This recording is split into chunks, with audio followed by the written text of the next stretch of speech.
ये घटना आज से 4 साल पहले का है।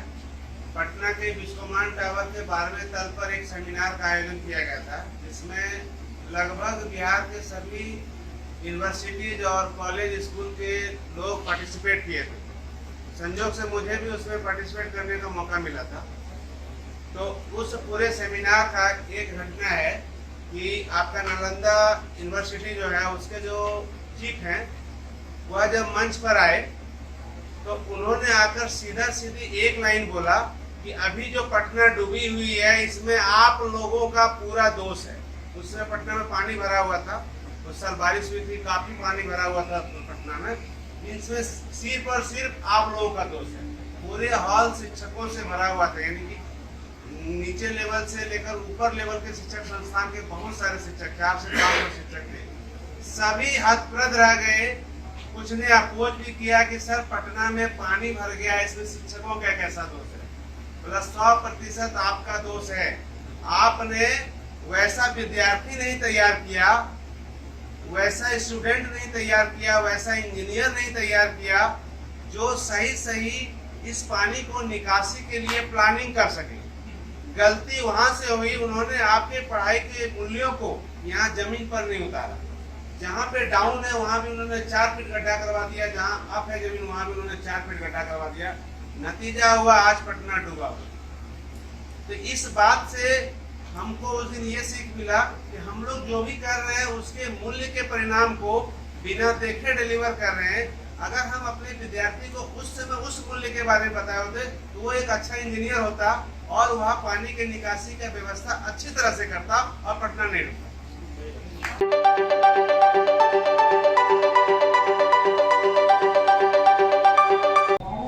आपको जो हम वर्क देंगे आपके लिए, अगर वो आसान होगा, अगर वो आसान है आपके लिए नहीं, आपको उस पूरी कम्युनिटी के लिए आसान होगा तो एक कदम आगे आइएगा। और वही काम उस कम्युनिटी के लिए अगर दिक्कत है, डिफिकल्ट है, सामान्य तौर पे आसान उसके लिए नहीं है, एक कदम पीछे जाएंगे। ठीक है ना सर? शुरुआत हम लोग यही से कर रहे हैं। यदि इस पूरी कम्युनिटी के लिए वो काम सामान्य तौर पर बहुत आसान है, नॉर्मल है, तो एक कदम आगे आएंगे। नॉर्मल नहीं है तो एक कदम पीछे जाएंगे। शुरू कर रहे हैं हम लोग। यदि आप आसानी से किसी दूसरे गांव या शहर में पढ़ने के लिए जा सकते हैं तो एक कदम आगे आइए या एक कदम पीछे जाइएगा। बस एक कदम, ध्यान दिया जाए। जी बिल्कुल सर, बहुत अच्छा। आगे देखिए, अगर आपको लगता है कि आपके पसंद का कोई भी काम आप आसानी से, काम मतलब व्यवसाय, आप अपने पसंद का कोई भी व्यवसाय आसानी से चुन सकते हैं तो एक कदम आगे जाइए, एक कदम पीछे आइए। आपको लगता है कि आपके घर के सामने मैदान में शाम के समय फुटबॉल मैच चल रहा है और आप आसानी से उस फुटबॉल मैच को देखने के लिए जा सकते हैं तो एक कदम आगे या फिर एक कदम पीछे। आपको स्कूल के अंदर या स्कूल के बाहर कोई छेड़ता है तो एक कदम आगे जाइए या एक कदम पीछे।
ये कौन सी मैडम है? आप ही की क्लास की मैडम है, पहचानिए कौन? मैडम सुप्रा, है ना?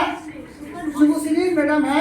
अभी नया ट्रांसफर का है इसीलिए नाम नहीं जान रहे थे, थोड़ा सा कंफ्यूज हो रहा था। घबराने की बात नहीं है, मगर हाँ मैडम बहुत अच्छा से ग्रेड 4 में आई। तो देखो आज जो ये चित्र आप लोग देख रहे हैं ना, ये मैडम बनाएंगे। अब मैडम बहुत अच्छा चित्र बनाती है, आप लोगों को देख के पता चल गया। मगर इस चित्र के माध्यम से ये दिखाने की कोशिश की गई है कि लड़की जो है इसको कोई पकड़ रहा, कोई कुछ कह रहा। बताओ तो आप लोग क्या कह रहा है? लड़की को क्या कर रहा है?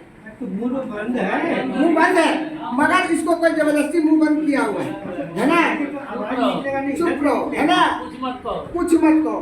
तो देखो बच्चों, ये जो है ना, हम लोगों के आसपास पड़ोस में हमेशा आपको दिखाई देता है कि कुछ दिन कोई दिखाई दे रहा, अब कुछ दिन के बाद हमारे बस्ती में, गांव में दिखाई नहीं दे रहा। क्यों नहीं दे रहा? क्या कारण है? आज इसी बात को हमारे सामने हमारी क्लास के एक लड़की जिसका नाम माधवी है वो बताएगी कि ये दीदी जो है कहाँ चली गई। दीदी बहुत दिन से नजर नहीं आ रही है। क्यों नजर नहीं आ रही है बताइए तो दीदी। सभी को मेरा नमस्कार। आज हम लोग प्रस्तुतिकरण दे रहे हैं मानव तस्करी, ह्यूमन ट्रैफिकिंग के ऊपर। ये एक नवीन प्रकार का अपराध माना जा रहा है और ये इसको स्मगलिंग या मतलब ये रैकेट चलता है इन लोगों का। और खासकर जो गरीब लोग हैं उनको प्रलोभन दिया जाता है, उनके बच्चों को ये कह करके ले जाया जाता है कि उनको नौकरी दिया जाएगा, उनके परिवार की जो आर्थिक हालत है उसमें सुधार होगी। अभी इस टॉपिक को तैयार करते वक्त हम कुछ आंकड़ों पर ध्यान दे रहे थे, तो आंकड़े बताते हैं कि प्रोस्टिट्यूशन यानी देह व्यापार में जो 79% बच्चियां हैं, महिलाएं हैं, उनको इस ट्रैफिकिंग के जरिए ही लाया गया है। और सबसे बड़ी अफसोसजनक बात ये है, इस आर्टिकल को पढ़ते वक्त मैंने देखा कि इन बच्चियों को, इन महिलाओं को बरगलाने फुसलाने वालों में ज़्यादातर महिलाएं ही होती हैं। उनको इस घटिया व्यापार में लाके धंसाने वाली, दलदल में फंसाने वाली महिलाएं ही होती हैं। इसका सबसे बड़ा कारण तो व्यापक गरीबी है। तो सरकार को तो सबसे पहले इस चीज पर ध्यान देना चाहिए कि गरीबी उन्मूलन पर ध्यान देना चाहिए। गरीबी, बेरोजगारी, अशिक्षा, इसके अलावा किशोर बच्चे जो है ना, वो प्रलोभन में कई बार फंस जाते हैं कि तुमको अच्छी जगह पर ले जाएंगे। ये भी हो सकता है कहते हो कि गरीबी में हो तुमको इससे अच्छा जीवन यापन करने का मौका मिलेगा। तो चूंकि वो अनुभवहीन होते हैं इसलिए वो इस तरह के प्रलोभन में फंस जाते हैं। आर्टिकल पढ़ते वक्त मैंने देखा कि ये विकसित राष्ट्र जो है, जैसे अमेरिका जैसे राष्ट्र में है, भी मानव तस्करी से अछूता नहीं है। ह्यूमन ट्रैफिकिंग वहां भी होता है, क्योंकि जो ह्यूमन ट्रैफिकिंग के जरिए, मानव तस्करी के जरिए सबसे ज्यादा टारगेट जो है लड़कियों को बनाया जाता है। और प्रोस्टिट्यूशन दुनिया के किसी कोने में कोई देश ये नहीं कह सकता कि हमारे यहाँ प्रोस्टिट्यूशन नहीं होता, चाहे वो विकसित राष्ट्र हो, विकासशील राष्ट्र हो या कोई गरीब राष्ट्र हो। और जब मैंने कहा कि इसमें टारगेट जो है सबसे ज्यादा महिलाएं होती हैं, युवतियां होती हैं, किशोरियां होती हैं 79%, तो इस चीज से, ह्यूमन ट्रैफिकिंग से कोई भी देश अछूता नहीं है। इसलिए संयुक्त राष्ट्र इसके अगेंस्ट प्रयासरत है। हमारे भारत को टियर 2 में रखा गया है, क्योंकि ह्यूमन ट्रैफिकिंग के अगेंस्ट हमारे यहाँ कोई खास ये कह सकते हैं कि कोशिशें नहीं की गई है। हालांकि कानून है, जैसा कि इसमें मैंने लिखा हुआ है, अनैतिक आवागमन अधिनियम 1956। इसके अलावा अनुच्छेद 23 जो है मानव तस्करी को प्रतिबंधित करता है। कानून है हमारे यहाँ, लेकिन हम सभी जानते हैं कानून किस तरीके से काम करता है हमारे यहाँ। तो कहते हैं ना, prevention is better than cure. बचाव जो है इलाज से बेहतर है। तो बचाव के ऊपर हमें ज्यादा ध्यान देना होगा। खासकर अपने स्कूल में जो किशोर बच्चे आते हैं, बच्चियां आती हैं, उनको हमें बताना होगा कि इस तरह से के लोग जो हमें प्रलोभन देते हैं, जो तुम्हें प्रलोभन देते हैं, तुम्हारे परिवार में आकर प्रलोभन देते हैं कि बच्चों को ले जाते हैं, उनको नौकरी दिला देंगे, आपके परिवार का जो आर्थिक जो है स्तर में बढ़ोतरी होगी, उन बच्चों को ये बताना होगा कि बेटा ऐसा कुछ नहीं होता। ऐसे उदाहरण हैं, आए दिन हम लोग न्यूज में सुनते हैं कि मुंबई दिल्ली में ले जाकर ऐसे बच्चों को घरेलू नौकर बना दिया गया, 6-6 महीने से उनको कोई तनख्वाह नहीं दी गई है, उन्हें उनके साथ मारपीट की जाती है, उन्हें ठीक से खाना नहीं दिया जाता है। और ह्यूमन ट्रैफिकिंग का ये बिल्कुल भी मतलब नहीं है कि उनको सिर्फ बॉर्डर यानी देश से बाहर किया जाएगा। 60% मानव तस्करी जो है, 60% मानव तस्करी जो है वो देश की सीमा के अंदर ही होता है। और सबसे जो इसमें 20% बच्चों को भी ट्रैफिक किया जाता है, तस्करी किया जाता है। उनका इस्तेमाल कहाँ होता है? भीख मंगवाने में। उनके अंग निकाल लिए जाते हैं, उनकी किडनी, उनके आँख निकाल करके उन्हें क्या किया जाता है? सड़कों पर बिठा दिया जाता है। और इनका भी गैंग चल रहा है। हम में से ज्यादातर लोगों ने स्लम डॉग मिलीनियर देखा हुआ होगा, तो उसमें इस चीज को बहुत अच्छे से दिखाया गया है कि किस तरीके से क्या करते हैं। बच्चों को उठाकर ले गए, बहला फुसला करके, उसके बाद किसी की आंख फोड़ दी, किसी का पैर तोड़ दिया और उसके बाद सिग्नल पर बैठा दिया। आप लोग कैसे हैं सर? बहुत अच्छे हैं सर। अरे आज सुबह बारिश हो रही थी क्या बाबू सर? हाँ सर। हो रही थी? हाँ हो रही। अच्छा, अरे बाबू संजय आज लगता है ज्यादा खा पी के आए क्या घर से? पेट फूला फूला लग रहा है बाबू? नहीं सर, कल खाए थे, अभी तक भरा हुआ। और क्या क्या खाए थे बाबू? दाल, भात, सब्जी, पापड़, भुजिया, सलाद। अच्छा, इतना कुछ बहुत बार में गया था क्या? नहीं, यहीं पर डाइट में खाए थे सर। डाइट में इतना सुंदर खाना, बहुत अच्छी बात है। अभी तक बचा भी नहीं। कैसे खाया था बाबू? अच्छा, देखते हैं। अरे बाबू विनोद, तोरा पेट में तो बहुत भर रहा है। में डाइट में खाए थे तो पच नहीं रहा था। अच्छा, तो कुपोषण में आ जाए। हाँ, इतना ज्यादा नहीं, अगर पेट फूलल है देखिए। हाँ अच्छा, अब आज नहीं खाएंगे सर। नहीं देखो बाबू सर, पेट फूले या पेट अंदर जाए, खाना तो रोज है। खाना जरूर है सर। हाँ खाना क्यों खाया जाता है सर? हाँ, अरे बड़ा अच्छा बात बोला है तो। खाना क्यों खाया जाता है? बीच बीच में जब हम लोग खाना नहीं खाते हैं, देखने में उसका मुंह कान कैसे घुस जाता है ना। हाँ सर, ये तो देखते हैं सर। सरस्वती पूजा के दिन तो तेरा आधा बेला घुस गया था ना। हाँ, पूरा पेट अंदर चला गया था। हाँ, अब बताएगा काहे पेट अंदर गया था? काहे पेट गया था? पेट में कुछ खाई नहीं तो पेट अंदर जाएगा ही। हाँ, तो इसका मतलब क्या है? पेट में रोज डालना है कुछ न कुछ ना।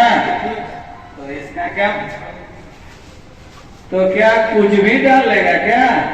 पत्थर वगैरह तो नहीं डाल सकते, चावल डाल सकते हैं, दाल डाल सकते हैं, रोटी डाल सकते हैं, फल डाल सकते हैं, सब्जी डाल सकते हैं। आजा रुक रुक रुक, वो पीछे छुप रहा है पेट के नीचे। क्या खा के आया है? चाय बिस्किट। अरे भगवान, भोरे भोरे चाय बिस्किट सब दिन बोले हैं ना बाबू सर कि स्कूल आने से पहले दम पर तुम्हारे घर में जो मिल दे पेट भर के खा के आना है। और क्यों खा के आना है कोई बताएगा? कौन बताएगा? विकास सही ढंग से होगा, हमें पढ़ाई पर ध्यान देंगे और पौष्टिक भोजन करना है। अरे वाह, बहुत अच्छा बात बोला, बहुत अच्छा। ये लड़का बहुत सुधर गया, बताओ। हाँ, ये बहुत सुधर गया। तो हम लोग को क्या करना है? भोजन तो करना ही है, हम लोग को पौष्टिक भोजन करना है, ठीक है। और हम लोग पटान चीज नहीं खाएंगे, इस बात का भी ध्यान रखना है। तो हम लोग पौष्टिक भोजन जो हम लोग खाएं उसमें हम भोजन का गुणवत्ता का जानेंगे तो हम लोग बढ़िया से रोज खाएंगे। और पोषण या भोजन करने से खाली हम लोग क्या होते हैं, खाली बड़े नहीं होते हैं, हम लोग का हर तरह का विकास होता है। बौद्धिक विकास हो, शारीरिक विकास हो, तभी तो हम लोग कोई भी कंपटीशन में लाइफ का हर दौर में आगे भाग सकते हैं। और नहीं तो चुपचाप बैठना पड़ेगा। झूठो बोलेगा तो मेरा माथा दर्द कर रहा है, मेरा और कुछ दर्द कर रहा है, ठीक है। तो हम लोग जो है आज हम लोग पोषण के बारे में जानेंगे और एक बात सबको बता देते हैं बाबू, बढ़िया से ध्यान रखना। पूरे घर में नया बाइक खरीदा रहे बाबू? हाँ हाँ सर। कौन सा बाइक है? ग्लैमर है सर। ग्लैमर है? अरे ओकरा में कौन तेल भरता है? केरासिन? नहीं सर, पेट्रोल भरते हैं। हाँ तो पेट्रोल भरते हैं, क्या केरासिन भर के देखना। किरासन भर के तो नहीं चलेगा सर। अरे पता है तुमको ठीक से? पता है सर, पता है। हाँ तो इस बात का विशेष ध्यान रखना, जब हम लोग गाड़ी खरीदते हैं तो जो पेट्रोल का गाड़ी है उसमें पेट्रोल डालते हैं, जो डीजल का गाड़ी है उसमें क्या डालते हैं? डीजल डालते हैं। उसी तरह जो हम लोग का भोजन होना चाहिए, सही चीज खाएं हम लोग, अलाय बलाय कुछ ना भर ले, पान गुटखा वगैरह ना खाना शुरू करके बोले यो तो खाना है सर। और बाकी जो बताए थे ना, जो जहाँ तहाँ बिकता है वो सब नहीं खाना शुरू कर देना। हम लोग को कैसा भोजन करना है? हाँ पौष्टिक भोजन और संतुलित भोजन। बहुत अच्छा बोला है। हाँ संतुलित भोजन। और संतुलित भोजन में हम लोग के पास एक चार्ट है, अभी हम लोग देख लेंगे इस चार्ट को, जहाँ सबसे ज्यादा हम लोग को अनाज लेना है प्रतिदिन, और उससे कम हम लोग को फ्रूट फल सब्जी लेना है, और उससे भी कम मात्रा में हम लोग को प्रतिदिन जरूरत होता है मीट, मछली, अंडा और दूध, और दूध से बने जितने भी उत्पाद हैं, ठीक है। पेड़ा हो या रसगुल्ला, ऐसा नहीं कि भोज भात में गया तो 15-20 को खा लिया बेशरम जैसा, ऐसा नहीं करना है, ठीक है। और सबसे कम मात्रा हम लोग को चाहिए तेल, घी, यानी हम लोग भी घर में भी देखते हैं ना, देखा है ना, तेल का खपत थोड़ा कम होता है ना, चावल जैसा तो खपत नहीं होता है। चावल 20 किलो खर्चा हो गया, 5 किलो में हो गया, 4 किलो में हो गया, ठीक है। तो आज हम इसको बढ़िया से समझ गए, किन्हीं को कोई दिक्कत है? नहीं है। अभी एक तो छोटा छोटा 2-3 लाइन का स्टेंजा है, कहानी है, ये सॉरी कविता है, इसको संजय बाबू पढ़े। कार्बोहाइड्रेट गेहूं, चावल, आलू, मक्का। नित्य सेवन करें इनका पक्का। कार्बोहाइड्रेट के है ये भंडार, मिलती है ऊर्जा पार। प्रोटीन से क्या क्या मिलता है? राजमा दाल और घी सोयाबीन होती है इससे प्रोटीन। जब थाली में होती है प्रतिदिन, जब थाली में होगी प्रतिदिन, हमारे शरीर को किसकी है? उनकी। सभी शरीर की वृद्धि होगी, इसलिए प्रोटीन में हम लोग को रोज लेना है। प्रोटीन हम लोग को मिलता है स्कूल में क्या? कैसे मिलता है? हाँ, और बहुत कम मात्रा में जो चाहिए हम लोग को वो है वसा। और वसा के लिए छोटा सा कविता, अंडा, घी, दूध, मक्खन, मांस, इनमें बसता वसा का वास, भोजन में इनके सेवन से मिलती ऊर्जा हमको खास। ठीक है, आज मजा आया ना? और ये कविता खाली याद नहीं करना, फिर इसको इसी तरह का अनुपालन करना है। और हम लोग नित्य प्रतिदिन संतुलित भोजन करें, जो हमारा सही पोषण करे शरीर का, जिससे हमारा वृद्धि और विकास निश्चित हो। धन्यवाद। झूले ने दो नाजुक होठों को, कुछ और नहीं जाम है। झूले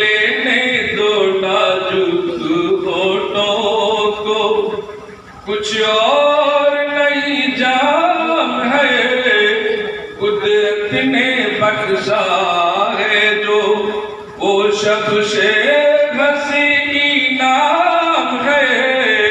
छू लेने दो नाजुक होठों को, और अच्छों को पूरा साबित करना दुनिया की पुरानी आदत है। अच्छों को बुरा साबित करना दुनिया की पुरानी आदत है। और इसमें को मुबारक चीज समझ, इसमें को मुबारक चीज समझ, माना कि बहुत बदनाम है। छू लेने दो नाजुक होठों को, कुछ और नहीं जाम है। छू लेने दो नाजुक होठों को, और शर्मा के ना यूं ही खो देना रंगीन जवानी की घड़ियां। शर्मा के ना यूं ही खो देना रंगीन जवानी की घड़ियां। और बेताब धड़कते सीनों का, बेताब धड़कते सीनों का अरमान भरा पैगाम है। बेताब धड़कते सीनों का अरमान भरा पैगाम है। छू लेने दो नाजुक होठों को, कुछ और नहीं जाम है। छू लेने दो नाजुक होठों को, कुछ और नहीं जाम है। कुदरत ने जो बख्शा है वो सबसे हंसी नाम है। छू लेने दो नाजुक होठों को। वाह, बहुत अच्छा।